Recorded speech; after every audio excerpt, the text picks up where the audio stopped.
इथे जिथे सभा घेतल्या होत्या तिकडे भाजपचा सुपडा साफ झालेला. प्रत्येक सभेमध्ये नकली शिवसेना असा उल्लेख तुमचा केला जातोय. दोन सभेमध्ये नकली संतान असं शिवसेना काय झालं सांगतो. म्हणजे मी आता हे उपहासाने किंवा कुत्सिततेने बोलत नाही, जरी तुम्हाला वाटलं तसं, किंवा टोमणाही मारत नाहीये.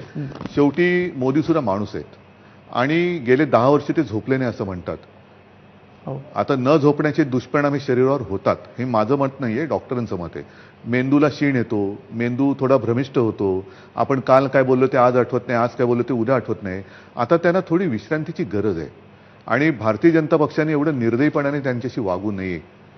आमच्यावरती जे टीका करताना म्हणतात की ह्याने दरवर्षी एक पंतप्रधान करतील, आता तुम्ही दर 5 वर्षांनी तोच माणूस बोल्यावर चढवताय. किती तो माणूस ताण सहन करणार? माणूसच आहे ना.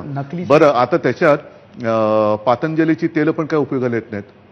योगा वगैरे करायला वेळ तर दिला पाहिजे. वर्षातनं एक दिवस योगा दिन करून एका दिवसात 365 दिवसाचा थकवा नाही तर.